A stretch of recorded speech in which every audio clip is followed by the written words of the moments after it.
कृष्ण ने जब समस्त दैत्यों का वध किया, कंस ने विचार किया कि ये कब तक मैं दैत्यों को भेजता रहूंगा, इससे ठीक अच्छा यही होगा अगर कृष्ण को मैं अपने नगर में बुला लूं और यही बुला करके उसका वध कर दूं। ऐसा उसने निश्चय कर लिया, आयोजना किया। आयोजन कैसा? यज्ञ का। और उस यज्ञ में कन्हैया को बुला करके मारना चाहता है, लेकिन श्री सुखदेव जी महाराज कहते हैं, राजन कन्हैया को कौन मार सकता है, क्योंकि वो साक्षात नारायण है। नारायण जो चाहते हैं वही करते हैं। आज नारायण भी यही चाह रहे हैं कि मुझे मेरा मामा अति शीघ्र बुलावे। और बंधुओं, होता क्या है, कंस ने कन्हैया को बुलाने हेतु अक्रूर जी को बुलाया। अक्रूर जी से कहा कि आपको जा करके कन्हैया को और बलदाऊ को लाना, यज्ञ में सम्मिलित करवाना। निमंत्रण दिया। अक्रूर जी ने उस निमंत्रण को स्वीकार करते हुए सुंदर रथ को सजवाया और कन्हैया को लेने के लिए निकल पड़ते हैं। अक्रूर जी महाराज परम शांत स्वभाव के, भगवान के अनन्य भक्तों में से एक है, परम विद्वान है, सत्यव्रती है। और ऐसे श्री सुखदेव जी कहते हैं, राजन नारायण को जो लेने जा रहा है वो ला वही सकता है जो परम शांत स्वभाव का हो, संत स्वभाव का हो। आज आदेश तो कंस का है, लेकिन नारायण को लेने कौन जा रहा है? अक्रूर जी महाराज। अक्रूर जी महाराज रथ पर सवार होते हैं और मथुरा से निकल पड़ते हैं। अक्रूरो पिचाताम रात्रि मधुपोर्या महामती, उषित्वा रथमास्थाय प्राययो नंद गोकुलम। श्री सुखदेव जी महाराज कहते हैं, परीक्षित, महामती श्री अक्रूर जी भी वह रात मधुपुरी यानी श्री नंद जी के गांव रात्रि के समय संध्याकालीन व्यतीत हो रहा था, रात्रि लगने वाला था। अक्रूर जी पहुंच जाते हैं। अक्रूर जी का पहुंचना, नंद बाबा से अक्रूर जी मिलते हैं। नंद बाबा प्रसन्न हो गए अक्रूर जी को देख करके, क्योंकि नंद बाबा को अभी तक नहीं पता है आखिर किस हेतु अक्रूर का आगमन हुआ है। नंद बाबा के पास अक्रूर जी जाते हैं। प्रेम पूर्वक नंद बाबा ने अक्रूर जी को यथोचित आसन पे बिठाया, जलपान कराया, जो बन सका स्वागत किया। स्वागत करने के बाद जब भोजन होने लगा, तो भोजन कराने के बाद जब अक्रूर जी विश्राम के लिए पहुंचते हैं, तब नंद बाबा ने प्रश्न किया, महाराज आपका आगमन बहुत सुंदर हुआ, बहुत आनंदप्रद है जो आपका आगमन हुआ है, लेकिन आप किस हेतु आए? तब अक्रूर जी कहना प्रारंभ किया, कंस ने यज्ञ का आयोजन किया है और वह चाहता है कि आपके दोनों लाला बलदाऊ जी और कृष्ण को मैं उस यज्ञ में लेकर जाऊं। जैसे नंद बाबा ने सुना, मानो उनका सर्वस्व सुख हो गया। उधर यशोदा मैया इस वार्ता को सुन रही थी, स्तब्ध रह गई, क्योंकि अपने से कोई श्रेष्ठ वार्ता कर रहा है। यशोदा मैया कुछ बोल भी नहीं सकती, स्तब्ध है। उधर जैसे कृष्ण जी को ये बात पता चला, कृष्ण जी सबसे पहले तैयार, मुझे मामा के घर जाना। भगवान तो चाहते ही थे कितनी जल्दी मैं मामा के पास पहुंचूं और उसके अत्याचार को दूर करूं। प्रातः काल होता है, ये चर्चा पूरे ब्रज में फैल गई। नंद जी के पूरे गांव में ये बात फैल गई कि कन्हैया यज्ञ में सम्मिलित होने के लिए अपने मामा के यहां जा रहा है। अरे जो गोपिकाएं कन्हैया को अपना प्राण धन मानती थी, प्रिया प्रीतम मानती थी, उनसे रहा नहीं गया। सबके सब व्याकुल हो उठी कि अगर कन्हैया हम सबको छोड़ करके यहां से जाएगा तो हम सब कैसे जीवित रहेंगे। करुणता से भर जाती है। श्री सुखदेव जी महाराज कहते हैं, किम मया चरितम भद्रम किम तप्तम परम तपः किम वार्थापेर्हते दत्तम यद क्षम्योद्य केशवम। वो तो केशव है, नारायण है, सबके मना स्थिति को समझने वाले हैं, लेकिन जिस हेतु उन्होंने जन्म लिया है उसको भी तो पूर्ण करना है। प्रातः काल हुआ, कन्हैया ने रट लगा दिया कि मुझे मामा के यहां जाना है। ना तो नंद बाबा कहे हैं अभी और ना ही यशोदा मैया। यशोदा मैया तो इस वार्ता को सुन करके ही मानो बावली हो गई हो, स्तब्ध हो गई हो, क्योंकि जब से लाला का प्रागट्य हुआ तब से यशोदा मैया कन्हैया को दूर ही नहीं किया। आज अक्रूर जी ने पुनः प्रार्थना किया। नंद बाबा ने कहा, ठीक है, अगर कन्हैया जाना चाहता है तो मैं कौन होता हूं मना करने वाला। कन्हैया ने जब ये शब्द सुना, नंद बाबा से जाकर के कहा, बाबा आप कैसी बात कर रहे हैं। अरे यज्ञ में जाना है, मेला देखना है, 2 दिवस की बात है। आज जाऊंगा, कल रुकूंगा, परसों वापस आ जाऊंगा।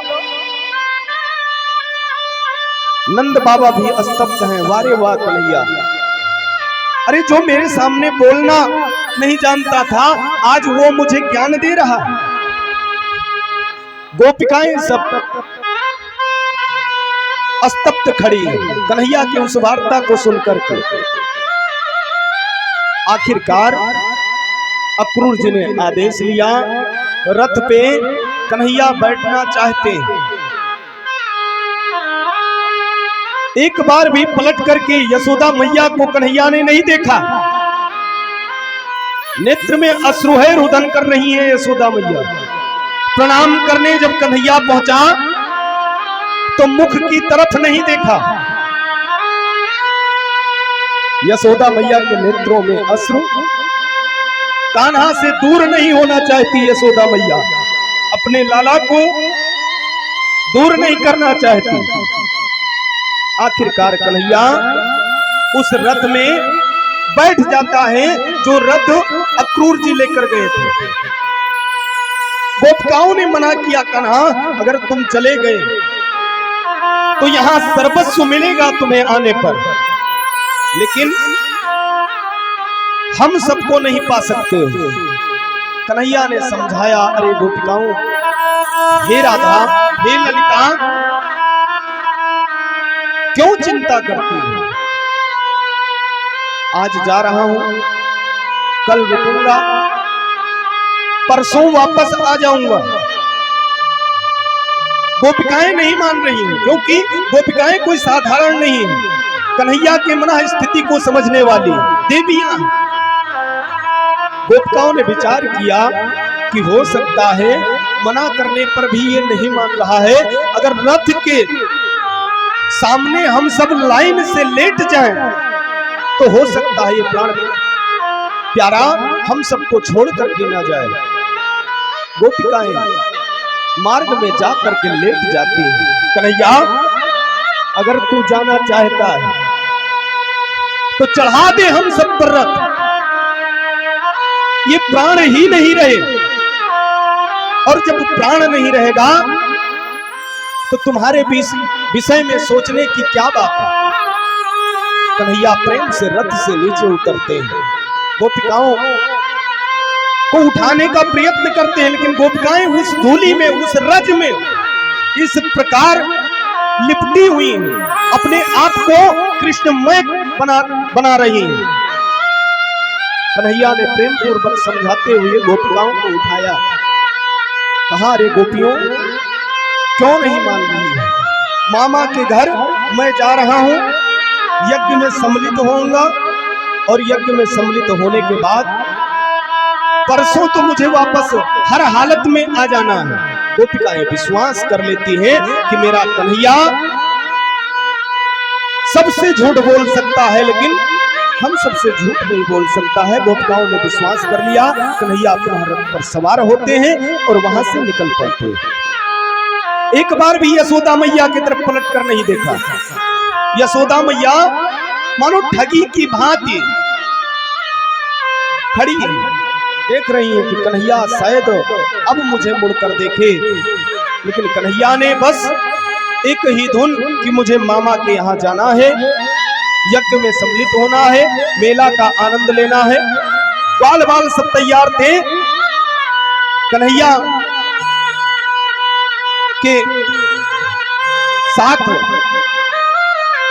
आज उस मेला में सबके सब ग्वाल बाल नंद बाबा को लेकर के पहुंचना चाहते हैं। नंद बाबा छकरा को तैयार करते हैं, लड़िया को सजाते हैं, ग्वाल बालों को संग लेते हैं और वो भी मथुरा के लिए प्रस्थान करते हैं। इधर भगवान माया दिखाना चाहते हैं। माया कैसा? संध्याकालीन का समय, अक्रूर जी ने विचार किया कि यमुना जी का तट है, अगर यमुना जी में स्नान आदि से निवृत्त हो जाऊं और संध्या कर लूं तो आनंद आ जाए। आज अक्रूर जी जैसे अपने वस्त्र को उतारते हैं और यमुना जी में स्नान आदि के लिए प्रवेश करते हैं, भगवान का ध्यान करते हैं। किम मया चरितम भद्रे किम तप्तम परातपाः किम वाथाप्येहतेर्दत्तम यद क्षम्यादये केशवम। जैसे नारायण का ध्यान अक्रूर जी ने किया, जल में डुबकी लगाया, तो जैसा स्वरूप श्री कृष्ण जी का, बलदाऊ जी का, ठीक वैसे ही स्वरूप का दर्शन अक्रूर जी को उस श्री यमुना जी में होने लगा। अक्रूर जी ने विचार किया कि मेरे साथ क्या हो रहा है।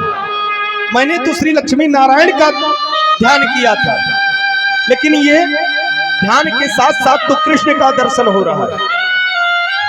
यमुना जी से बाहर जब निकलते हैं, देखते क्या है? वही छवि, वही छटा, वही मूर्ति रथ में विराजमान। कन्हैया जी की तरफ देखे, फिर उनके चित्त में बात आई कि हो सकता है मैं कृष्ण के साथ रहा हूं, अभी तक कृष्ण मेरे साथ रहा है, इसलिए नारायण की जगह कृष्ण का दर्शन हो रहा है। पुनः उन्होंने डुबकी लगाया और जैसे नारायण का ध्यान किया, कृष्ण का दर्शन होना प्रारंभ हो गया। अक्रूर जी जल से बाहर आते हैं, हाथ जोड़ लेते हैं, महाराज अब मैं समझ गया। अभी तक तो मुझे शंका था कि कंस ने तुम्हें बुलाया है, ऐसा ना हो कि तुम्हारी कुछ क्षति हो जाए, लेकिन अब मुझे पूर्णतया विश्वास हो गया कि आप ही परम मंगल करता है, परम कल्याणकारी है, आप ही परम शोभना है। अब मुझे भय नहीं है। कृष्ण जी ने कहा, काका श्री, आपको चिंता करने की आवश्यकता नहीं है, आप तो परम साधु पुरुष हैं, परम विद्वान हैं, इसलिए आपको मेरा दर्शन हुआ है। अक्रूर जी पुनः जल से बाहर आते हैं, रथ में बैठते हैं और मथुरा के लिए प्रस्थान कर देते हैं।